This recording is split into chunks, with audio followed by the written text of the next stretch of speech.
All right, so we are on our very last lecture for Bio 110. I hope you've learned so much this semester. This is our last lecture of new stuff. There will be a review video that's required, as well as a little quiz after we finish everything and taking your Unit 6 exam to get you prepped for the cumulative final. Because remember, it is a cumulative final. Um, but let's get into some of the good, some of the bad, some of the ugly. I don't intend for this lecture to be all doom and gloom, but I want to be real with you. We as humans are having an impact on the biosphere. Okay. We can't ignore this. Part of being educated is understanding that we are all connected with the world around us. And as such, we have impacts on that world, whether they are good, bad, or neutral, just like mutations, just like a lot of the things we've learned this semester. I am going to have a video posted on Canvas called The Turning Point that I would like you to watch after you're done watching this lecture video. I think it's a really powerful kind of summary of what I'm going through. So I will have that posted for you. But let's get into today, okay? So first off, we are going to look at our chapter objectives. So I want you to keep in mind that we're going to be looking at overall impacts, the good, the bad, and the ugly, because there's a lot of ugliness here. And so I want you to look at some of the ways that we can be more sustainable, as well as understanding what are these things that we are doing as humans to the globe. I want you to start by taking a minute and writing down words associated to climate change and conservation biology. Like, what words come into your head? I'm going to ask you to pause the video, take however long you might need, but take a minute, and then think about it. Okay. Hopefully you paused the video, you wrote that stuff down. I want to know, what were your words? So, what were your words? In 2023, an Epson, like the printer, Facebook post generated this image from a Gen Z survey. And so when we write down like conservation biology, climate change, these things, a lot of the words are either opposites of each other, and they are very extreme. They can be really good or really bad. So you'll see hopeful and hopeless, indifferent, helpless, resentful, comforted, positive, encouraged, fear-free, fearful, angry, skeptical, concerned, anxious, worried, pessimistic, energized, optimistic, unconcerned, triggered.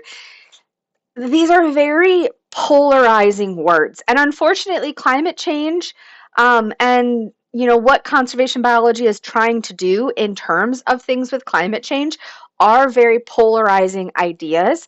And a lot of people ask me every semester, what can we do? Is there anything we can do? Like, should we even care? And I hope that by the end of this lecture, you'll see the things that are bad and also some of the things we can do and why it matters, okay? Because it does matter. And I hope that you won't have these fearful, angry, and skeptical words, but maybe some more of the hopeful and maybe more of the energized and optimistic words. So what is conservation biology? Okay, conservation biology is a big field that's actually really interconnected between individual organisms and other kinds of ecology. It really ties in a lot of the things that we talk about in basic biology, as well as like all the different kinds of ecology, wildlife management, forestry, fisheries. It's concerned with sustainability, with management and protection of resources for future generations. If we keep using things like they're a renewable resource and they're not, they're going to be gone. Okay. So there's a lot that goes into this, and you'll see various fields of like social science and engineering and mathematics and the chemistry all playing a really big role in here. And if you take geology, I know that Mr. Van de Velde also talks about this stuff. So like, you're going to learn this in other classes. This isn't something that is just in biology, but it's all under this big idea of conservation biology, which has a couple of main goals. Okay, there are 4 main goals of conservation biology, or 4 things that are identified as areas of study and concern. First of all, we know that biodiversity is good for the earth and therefore good for humans. Okay, a good, healthy, biodiverse earth means that there is more food, there is more oxygen, there's more natural resources, there's medicines, there's, resources for building homes, ways to be involved in nature. And I know I've said it in before, but like, we need to be a part of nature. We need to be a part of the green. We need to go outside and take a walk for our mental health. And so biodiversity is good for Earth. Okay. Extinctions are undesirable, especially because those extinctions often decrease biodiversity and can have cascading effects. Okay. Interactions with ecosystems that support biodiversity are beneficial to humans. And we know that within ecosystems, those community interactions result in a very healthy environment. Okay. And biodiversity is a result of evolutionary change. And we get direct and indirect benefits from these interconnected systems being conserved, being saved, being sustainably managed in a way that provides humans with a place to live. Right? We want to live in areas that are clean, that are safe, that are healthy. And when we remove the biodiversity, we actually lose a lot of the good, clean, safety, and healthy things that we get. So conservation biology is really focused on basically maintaining biodiversity. Okay. What's really cool is biodiversity is being put into numerical terms. And so when we have numbers associated to things, we as humans can appreciate and understand them more. So one of the things that's happening is we are actually seeing changes in biodiversity, okay, as a direct response to human activities. There is a biodiversity crisis for a majority of organisms as a result of this. And we know that there is monetary value in maintaining biodiversity. So there has actually been a really huge push in some of the economics fields to include economics in biodiversity and sustainable management. And if you go to people and you're like, listen, we know it's going to cost some money up front to build kestrel boxes, but by building these kestrel boxes, you can reduce the number of fruit-eating birds in your cherry trees by a huge amount and save or maybe even increase the amount of cherries you're producing in about $2 million per year. That's huge. And that's a study that was actually done. One of my 112 students read that paper. So we do see that. So some of the things that we know are threatening biodiversity, it's not the same across the globe, okay? That being said, we know that the biggest change is land and sea use. So what we would consider habitat destruction, okay? That is going to be the biggest problem in the threats of biodiversity as a whole. Unfortunately, people, especially like in the United States, were sold on this idea of, a yard with a fence, and in having a yard, we are removing the native species that exist. And so we're overusing land and sea. We are absolutely threatening species by overexploitation. Overexploitation would be overharvesting or over utilizing a resource. We are in a global world. And so as we learned in chapter 31, invasive species are a problem, and that can include the spread of diseases. So invasive species can introduce and spread diseases between both human and zoonotic individuals, so animal and wildlife, okay? Pollution is a huge issue. And then climate change. And we can see that while biodiversity is being threatened by land and sea use, we are seeing some other shifts and changes that may be different in different areas. So, for instance, in Latin America and the Caribbean, climate change is more than doubled as an effect than the rest of the areas of the world. Whereas we are seeing an increase of overexploitation by North America and Asia Pacific, whereas in Latin America and the Caribbean, they're not over, or pollution isn't as big of a deal. So we do have some of this kind of variation that exists. Okay. That being said, these are all really complex issues. So we can't just say that it's like, oh, we overexploit, right? Overexploitation is bad, but what does that include, right? Or, habitat use. What does that include? It's not just burning down forests to build homes. It's things like agricultural activity, right? Having crops, having timber, livestock. In fact, Unfortunately, beef is terrible for the environment. We as Americans don't like the idea of eating insects, but we should eat more insects. They take less space, less water, less resources in general. We're seeing invasive species being a huge problem, climate change, pollution, transportation. So, overutilizing resources can be just as problematic when you're putting in roads as compared to just building a house. Renewable energy is not as much of a thing. And unfortunately, we're just at a global tipping point. Okay, we need to think about, just like anything else, there are gray areas, there are overlapping things. There are a ton of fantastic documentaries out there that look at these complex issues as pieces or as wholes. I really suggest watching Racing Extinction. That one was really fantastic. The Plastic Ocean one is really great. There are so many. If you want some more recommendations, let me know and I will send you an email with a list. Okay? So let's talk about each of the main causes of habitat destruction or of biodiversity loss as a whole. So habitat loss and change is a big one. And oh my goodness, do not get me started on golf courses in the desert. I hate it so much. We are using land in ways that is not meant to be used. So when you see something like a golf course in the desert, which is this top picture here, that's a golf course in like New Mexico. That's grass. In order to keep that grass that green, it's not astroturf, that is legitimate grass. They have to use so much water. It is so much water use. In addition, while this is just a little patch of land, and you're like, okay, cool, but it's a little patch of land. Right, but these are desert animals, then desert plants that are limited in their availability of water.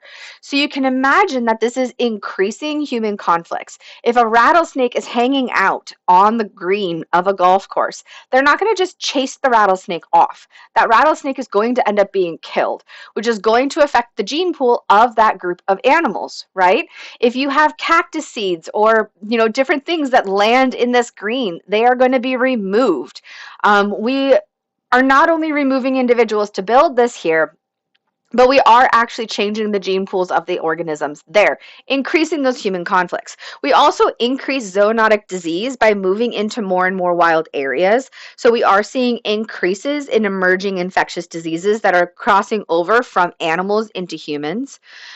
Things that are causing that are things like clear-cutting forests. Where do those animals have to go? Where can they go? The only place they can go is going to be close to humans, which is increasing conflicts.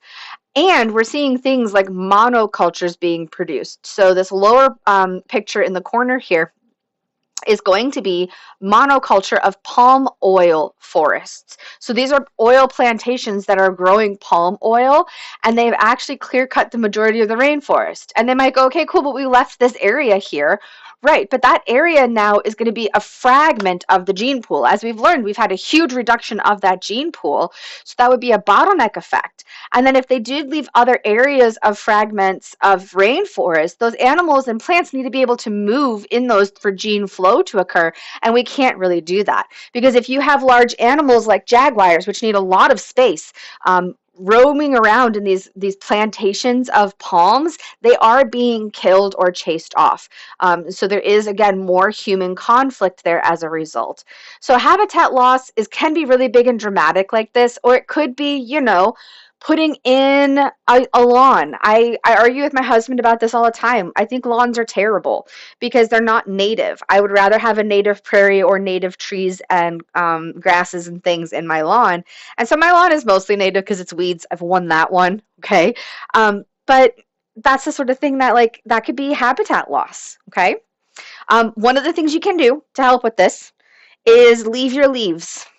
Okay, fireflies have actually had a loss of numbers of the individuals, and they live in leaves. Fireflies are actually carnivores. They eat snails and little bugs and things, and they live in leaf litter. So if you can leave your leaves piled up under trees, cool. You've just made a whole habitat for a bunch of different organisms. Something simple like that, okay? Obviously, overexploitation, we overuse the sea and land, and it can become a really unsustainable practice. So this can be poaching, fishing, harvesting, etc. We are absolutely over-harvesting the oceans. We are having huge amounts of fish just being taken out. That's causing issues for things like emperor penguins and king penguins, as well as a lot of whale species. So that's not a sustainable way of fishing and moving through those things. We do have species that were directly removed or have gone extinct directly as a result of human activities. Things like the dodo and the passenger pigeon are classic examples. I don't know if anyone has seen this very famous picture, but all of those images, all this image that's black and white, those are all buffalo skulls from American bison. Those are all bison skulls.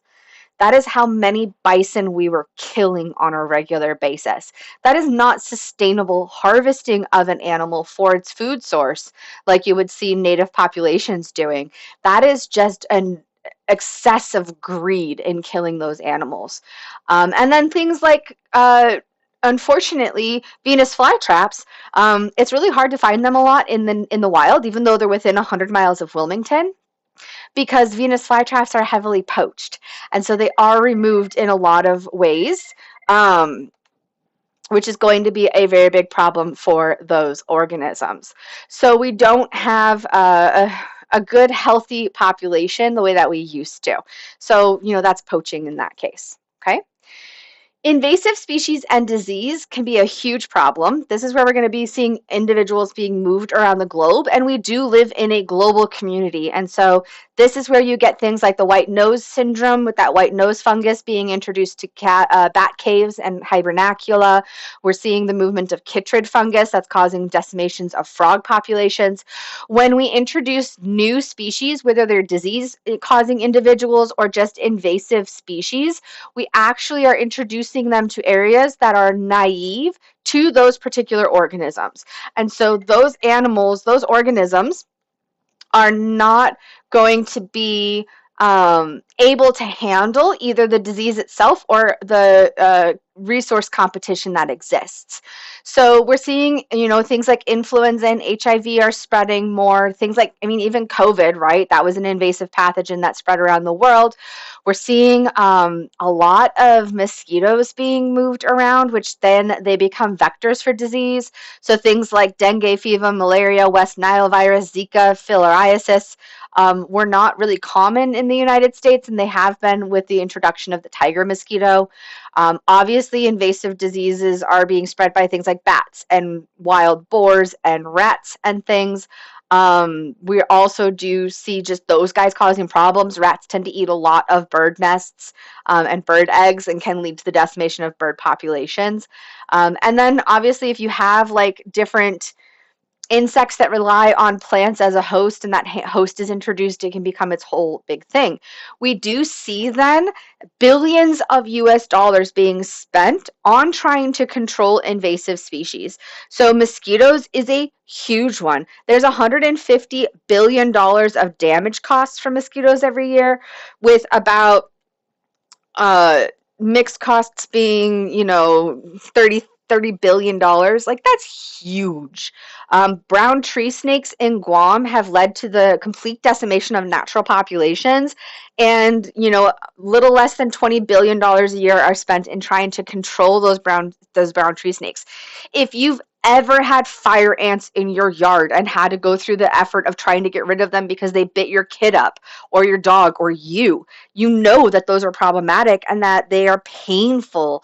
They're really, really hard. Cats are a terrible invasive species, and they cause tons of billions of dollars of damage. So we're seeing these becoming a really big problem.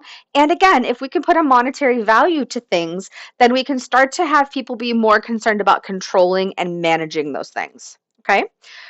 Plastic pollution. You've probably been hearing about this. This is a big buzzword now. So this is going to be single-use plastics, often washed into the ocean. If you want, look into the garbage island in the Pacific Ocean. It's terrible.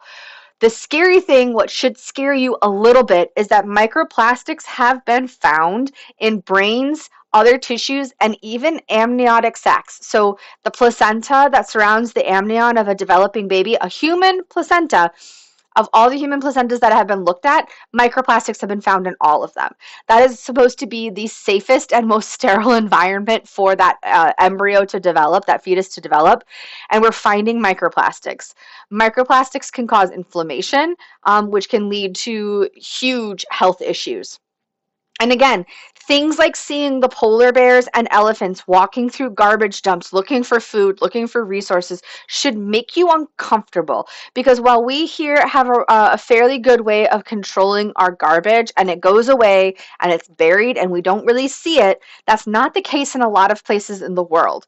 If you haven't, you should look into the clothes problem in Ghana. Oh God, I can't even get into it. That's gonna just make me sad. So go do some research into that. Other documentaries I can send you if you want it. Okay. We are also having a huge problem with nutrient pollution. So, as I talked about with the nutrient cycles, when we talk about things like phosphorus and nitrogen, we're actually having them getting washed into oceans because of overuse of fertilizers. Those fertilizers, then they don't stay on the soil, they get washed into the waterways, oceans, lakes, rivers, streams, whatever. That causes an increase in the phytoplankton. Those algae boom and then they die. And when things die and start to decompose, it utilizes oxygen. When that oxygen is being depleted through that decomposition, we end up with things called dead zones. You'll hear like, oh, scientists surprised by fish floating dead. No, most scientists are not surprised. We're either seeing increased amounts of toxins as a production from those algae, or we know that it's because of an ocean deoxygenation event. If you if you see in the middle picture here, this is the Gulf of Mexico off of the Mississippi River. In the summer, when we have all the agriculture in the Mississippi Delta that gets washed into the Mississippi River, it concentrates and moves down the river into the Gulf of Mexico. We actually are finding dead zones where oxygen is so depleted that things cannot survive. And as we've learned, you need oxygen for cellular respiration, up to about 90 miles out into the ocean. So we're seeing a huge decrease in populations of like shrimp and shellfish and other shallow water critters, which is then affecting the economy of people who rely on those as a food source and as a way of making money for the year. So we're seeing these things happening, and it's like, how do we stop it? Honestly, we just need to stop using fertilizers in an overuse and making sure that when we are putting fertilizers down, we're putting them down at a time when then there's not going to be rain. So if you've ever used fertilizer on your lawn, you need to make sure that there's not going to be any rain within 24 to 48 hours. Because if it is, that's going to just wash into the water system, and that's going to be a really big problem, okay? The reason that a lot of the nutrient pollution becomes a problem and microplastics themselves is because of biomagnification and bioaccumulation, okay? So bioaccumulation is the buildup of toxic compounds like microplastics over the life of an organism. And so as that organism is living and feeding in the food web, it is going to accumulate more and more toxic compounds such as mercury, such as microplastic, such as, I don't know, fill in the blank here, toxic compound, okay?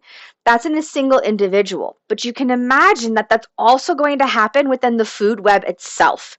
And so if we have bioaccumulation, because those toxins cannot be removed from the tissues safely, we are also going to see biomagnification, where as we move up through the food web, organisms that are higher level trophic feeders are going to have more of those toxins than the small organisms at the lower parts of the food web.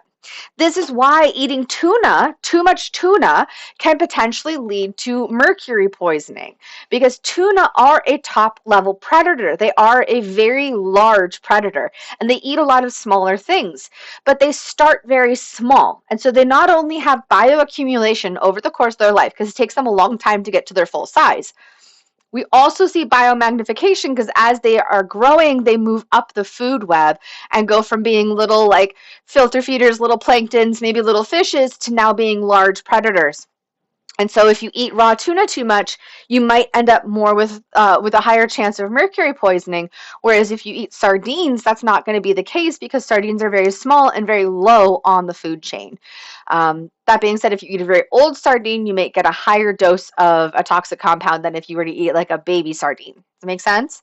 So these are things that scientists are really concerned about, and these are things that conservation biologists are concerned about because we want to make sure that we're maintaining healthy environments for humans. And microplastics are falling into this. We are seeing bioaccumulation of microplastics and biomagnification. Another recent research paper that one of my Bio 112 students chose to look at was we were seeing microplastics in dolphin brains. Dolphins that were washing up and like beaching themselves and dying. Almost everyone that was looked at had a high concentration of microplastics in their brain.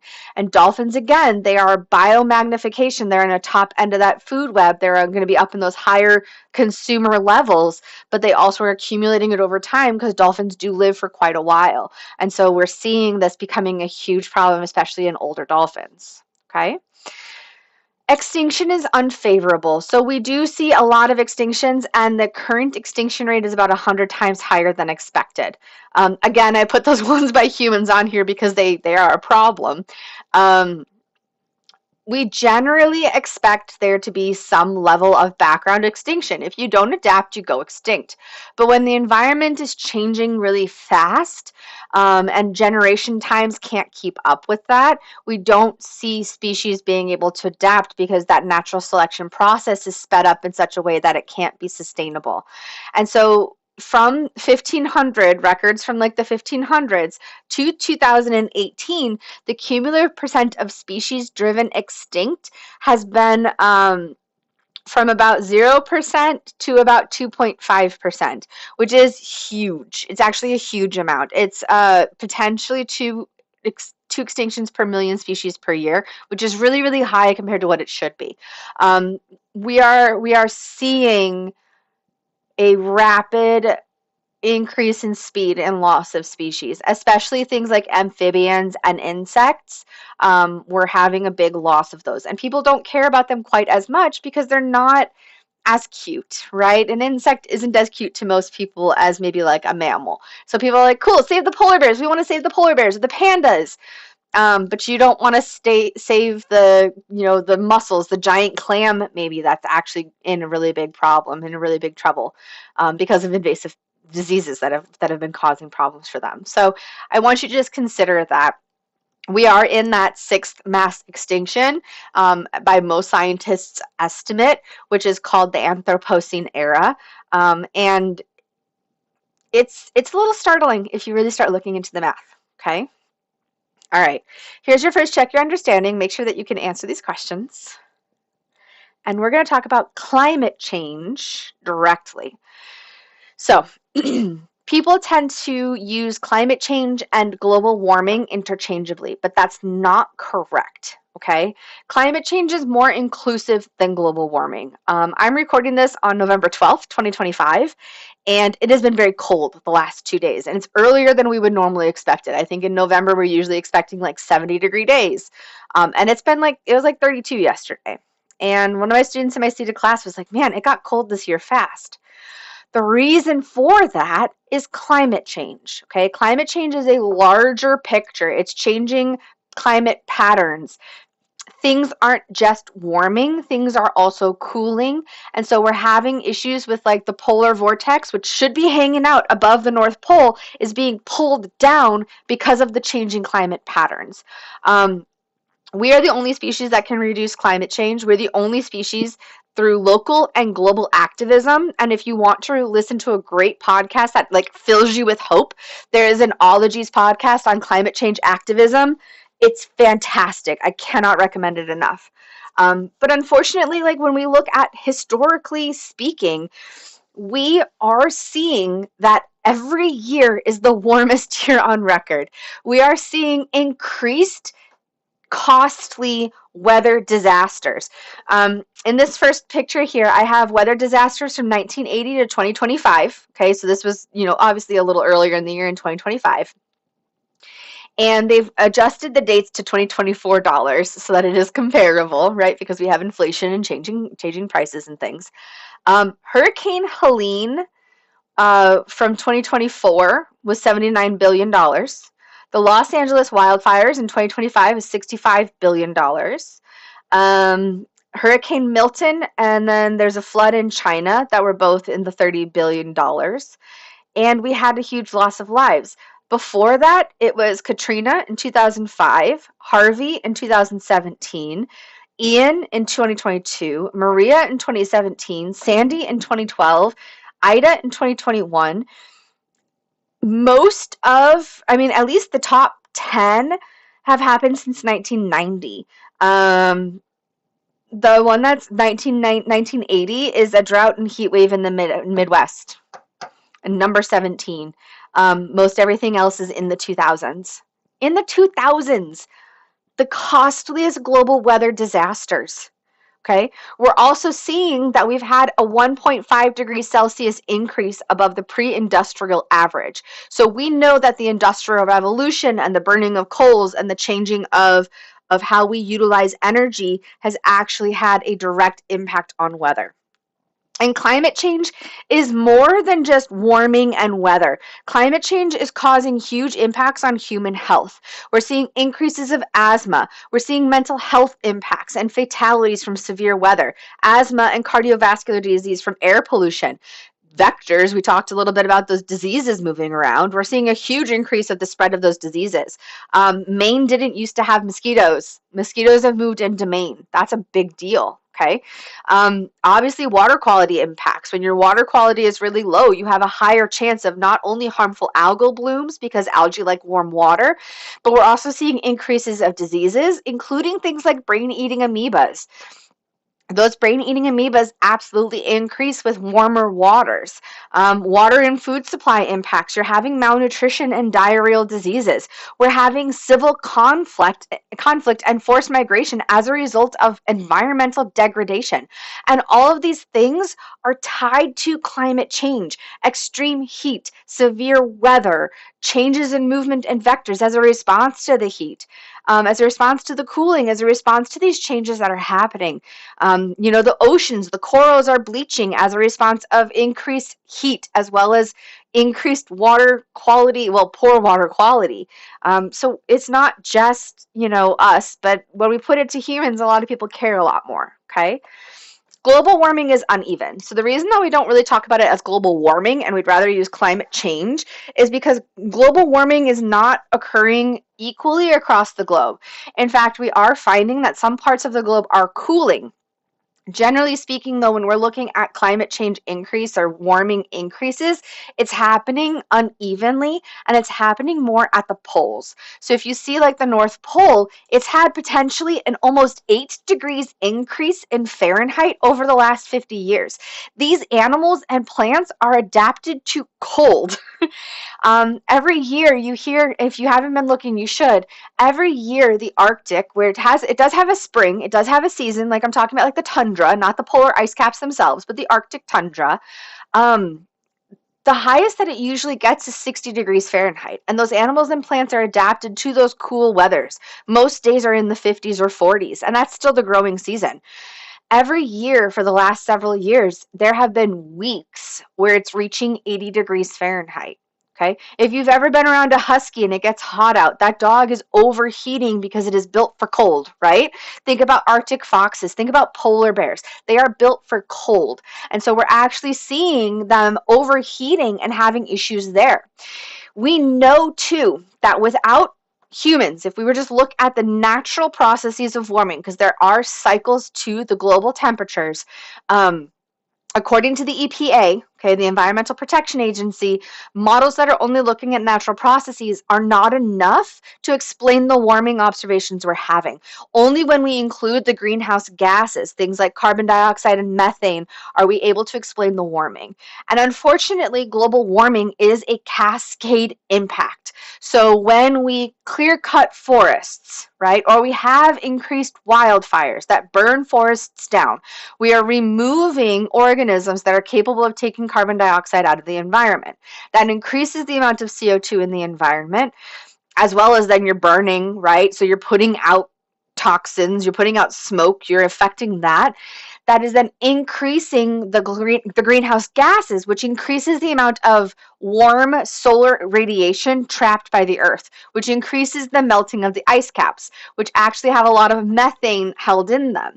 Then when those ice caps melt and the methane is released, we have more greenhouse gases being emitted. And so we're seeing this kind of cascade effect happening.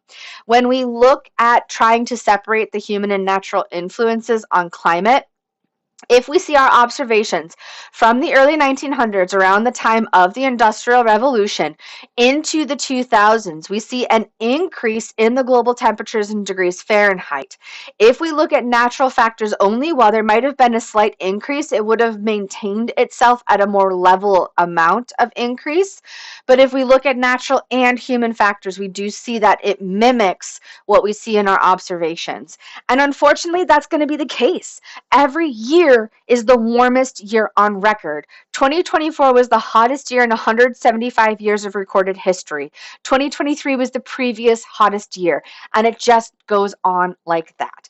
So it's not just, again, global warming, but we do need to consider that warming is going to have a big impact, especially if we're seeing warming being centered around things like the polar ice caps, which are meant to be cold. Okay? Unfortunately, too, this climate change is causing what we call mismatches. So we see these phenological shifts, right? So your phenotypes as a result of community mismatches. So for instance, we've talked a lot about if you are a white animal on a dark background. Well, that is happening to the snowshoe hares. So snowshoe hares change color in response to daylight length. So as the days get longer, they become a brown color. But weather is increasing in temperature, it's warming, and so the snow is melting before the daylight length is changing. That is actually then resulting in this mismatch. And so we're finding more and more snowshoe hares that are white in dark or green backgrounds.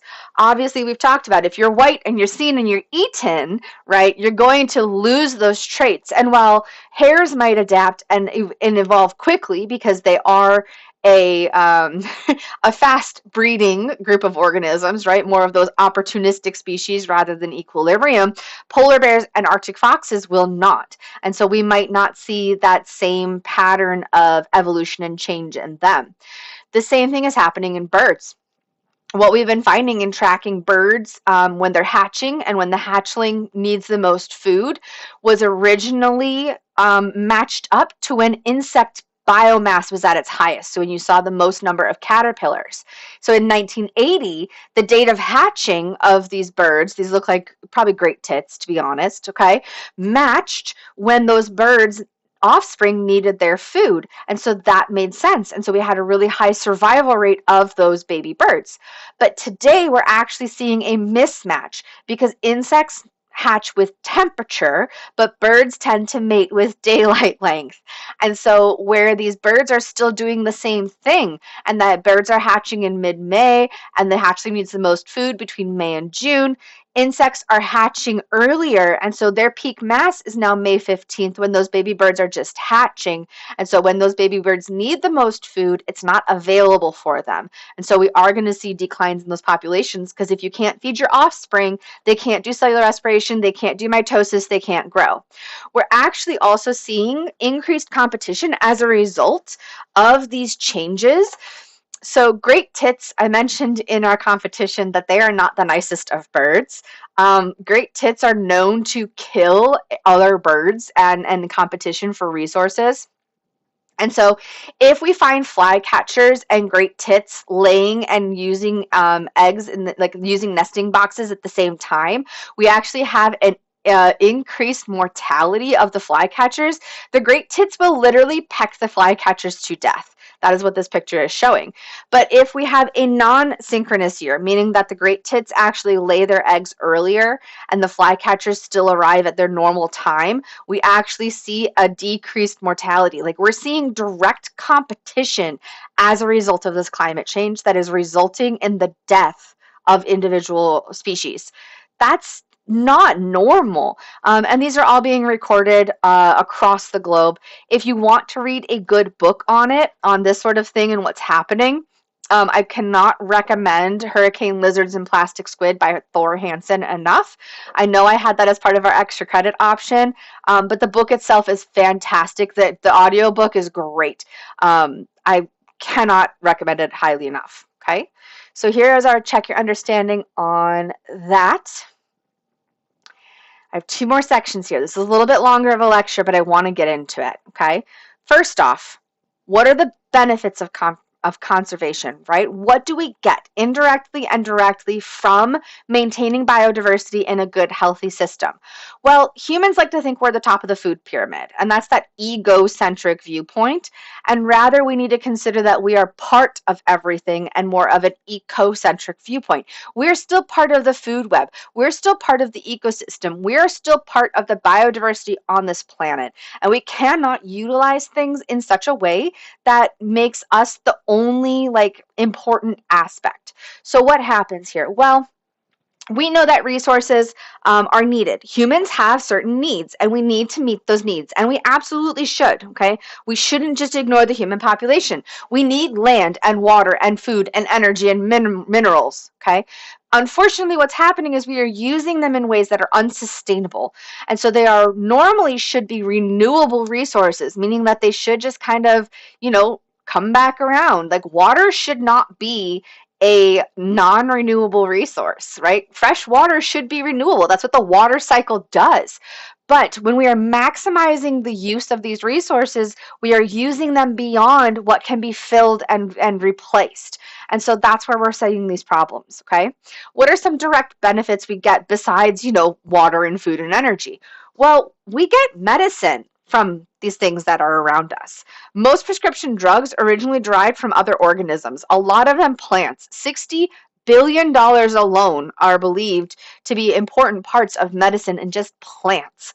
And honestly, a lot of research is being done into that. The rosy periwinkle, for instance, is thought to be able to maybe treat cancers. And a lot of our cancer treatment medications originated in plants. Cone snails, like this one here, don't pick up that shell. If you ever see a pretty shell like this, that's a cone snail. It's toxic. Don't touch it. You can flip it over, make sure there's nothing in it. If there's nothing in it, by all means. But if you don't know, don't touch it. Because these guys are really toxic predators. This particular cone snail produces insulin to stun fish and then eats them.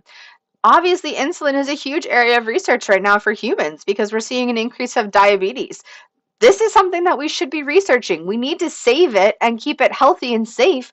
And we don't even know half the things that maybe have been destroyed by loss of habitat, by habitat destruction without doing full surveys and understandings of what's there. We might have lost drugs that are really good for helping cure cancer. I can't say, curing all cancers, because as we talked about in chapter 8, that's not necessarily the likelihood, okay? But these sorts of things are really huge. Leprosy bacteria don't grow in a laboratory, but they grow naturally in 9-banded armadillos. We want to keep those things alive so that we can study them and then make treatments for them. We also get direct benefits from agriculture. I know we've talked about this a lot this semester. If you guys like food, right, we like plants, we should probably save them, okay? Also, without bees, without pollinators, we absolutely would not have a lot of the foods that we like to eat, okay? Without pollinators, we don't get that. We get wild fruits and vegetables, and some of the ones that are out there, I wish we could have access to more in the grocery stores. I just would love to eat them all. But, we need these things, okay? Biological pest control is actually preferable to chemical pesticides, and that includes bats, which means saving the bats from things like white nose syndrome.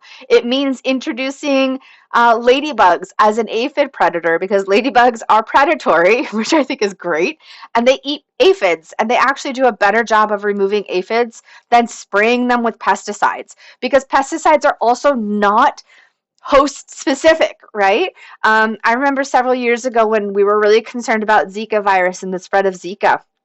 Down in South Carolina, a woman wasn't warned that they were going to be spraying for Zika, for mosquitoes, and they actually were aerially spraying for these things. They were spraying using planes. And since they didn't warn her, she went out in the morning to her apiary where she had millions of bees, because it was her family's apiary for over, 3 generations. all of her bees were dead. She lost her entire livelihood. And not just that, but people who care about bees have a relationship with them. If honeybees don't like you, they will leave. And she could have done things to prevent that if she had just been warned, but those pesticides are not specific. Could you imagine this area that I read her interview, and it kills me every time. She was like, it's always buzzing, it's loud, it's live. And she goes, I walked out and it was silent. And she fell to her knees and cried. And that's what Rachel Carson was trying to warn us about in Silent Spring so long ago. We get these benefits that we don't even think about, okay? And then we have indirect benefits. The biogeochemical cycles, right? If we lose our decomposers, if we don't have good ways for that ecosystem to cycle those nutrients, that's going to be a huge problem. We also know technology hasn't been able to artificially, do any of those biogeochemical cycles, okay? And waste disposal, and not just waste disposal in dead and decomposing organisms, but we are getting waste disposal in this evolution of plastic eating bacteria and fungi.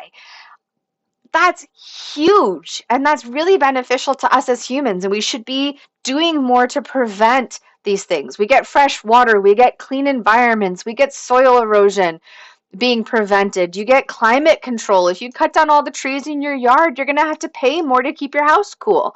So these indirect benefits, these things we don't even think about, are huge. And then one of my personal favorites, I love the idea of ecotourism. So here's the deal. Okay, humans spend about $5 billion a year on fees, travel, lodging, and food. And we as Americans love vacationing in natural settings. If you can go places and you can help people convert an area of consumption to an area of ecotourism, you can actually use these as a sustainable resource. This has been done. There's an island called Shark Island off the coast of Mexico, and it was called Shark Island because it was a huge harvesting area for shark fins for export to China. Some individuals went in, helped the local population convert from one of shark harvesting to one of shark tourism, because it's one of the only places in the world that you can consistently see whale sharks. And it went from an area of poverty to one of wealth. If you kill a whale shark, you've used that resource. It's gone. If you have a boat that you take people out to see whale sharks, you can charge $300 a person for a half-day trip and take 30 people out on a small boat to go see whale sharks. That's a lot, and you could do that twice a day, and that's what they do, and it's huge, and it's just so much better than using a resource once and having it be gone. Okay, so what can we do? What can we do? This is always the big question. Let's talk about some of it, okay? Personal choices. It is not one individual's responsibility. It is all of our responsibility together. You need to do what's good for your soul, what's good for your karma. Okay? Education is huge. Just being educated on things, understanding when people are saying that they're doing conservation, right? You can volunteer. You can volunteer for community cleanups. You can walk around and pick up trash. It's as simple as that. Leave leaves in your backyard. Leave a brush pile. Birds and insects and animals and things love brush piles. I have brush piles all over my yard. Okay? Try to avoid non-toxic chemicals, which you shouldn't be using toxic chemicals anyway because it's not good for you. Choose sustainable seafood. Eat invasive species. Lionfish are invasive and they're delicious. If you can get a hold of lionfish, eat that. Reduce, reuse, then recycle. I know it's really hard to avoid plastics in the grocery stores, okay? I'm not saying that it's going to be the easiest thing, but use a reusable shopping bag, right? If you can avoid, if you're getting fruits and vegetables, don't get one of those little plastic bags. Just take a little, you can get little net bags to take with you. Do that, okay? It doesn't have to be huge, huge changes. If you're going to go out and run errands, do it all in one day, right? Don't just drive around for fun. Plant a tree. Plant native trees. Pawpaws, they actually produce a delicious fruit, and they're really good host plants for certain butterfly species. If you're going to be doing things, it can be just little things, okay? but it can't be like, you can't sit here and think about how can I change the globe as a whole. And that's what that conservation ologies episode is about. It's not about what you can do in the global sphere. It's what you can do in your own backyard, in your own neighborhood, in your own town. Okay? And you have to do the things that make you feel good, that have to help your heart and health and soul. Okay? There are a lot of positive human impacts, a ton of positive human impacts. There's been a ton of removing of dams and restoring wetlands. Wetlands are so important to the health and safety and well-being of everything. And what's actually really cool is in a lot of places where they have these like stormwater, like concrete cylinders that are just kind of ugly, they've been going in and turning them into wetlands. And not only is it great for attracting native plants and animals and creating this habitat for them, but it's so much prettier and it's better for your mental health. Okay. Wildlife corridors are some of my favorites. Wildlife corridors are connecting fragmented bits of habitat over things like highways. And not only are they good for wildlife, it actually reduces car collisions. And so it reduces the cost on the consumer. Wildlife corridors have been wildly successful, pun intended. And people are like, well, how do you get animals to use them? Animals prefer to use them. Animals don't want to cross a concrete road. They don't know what that is. And a lot of them end up getting killed in doing so. If you are an animal and you're using the wildlife corridor and you don't die, right? That's natural selection. That's huge. Conservation, restoration, we can reduce impacts by managing stormwater. We can create wetlands. If we protect the wetlands, if we protect the barrier islands, we are not as impacted by hurricanes. Sustainable farming, sustainable energy. There's so much, you guys. You just have to look for it. Unfortunately, the news and social media is all about the negative. There are so many positive things out there. Okay. Rural sustainability, planting cover crops has actually been huge in reducing the amount of water that is wasted. So that's conserving water. Practicing multi-use or polyculture farming has lost favor in forms of monoculture farming, but in small farms, when you're having polyculture, you actually get more growth and more produce. So, shopping locally, trying to go to farmers market. I know ours here isn't that great in Jacksonville, but if you live in an area where it is, planting native trees in your own backyard, if you can, is beneficial, or just native plants in general. They're going to handle our weather changes better. They're going to handle the droughts, and they're going to do better. Okay. Urban sustainability, green roofs and green belts, planting native species again, revitalizing old ones. See, this is that what I'm talking about. 2008 to 2012, they turned this concrete water waste treatment into this green healthy environment. I mean, which one would you rather walk along, right? We would all rather walk along the green environment and look for birds and insects and plants and things. So try not to be too negative. Try not to be too down on this. I know this was a longer lecture, but I really wanted to talk about the pros, the cons, the good, the bad, everything that's going on. You can make a change, okay? I know it feels like it's a lot, but think about what you can do in your own home and worry about yourself, and then teach your friends and teach your family and go on from there. Okay? Have a great day. Thank you guys for listening to all of my lectures. If you have questions, let me know.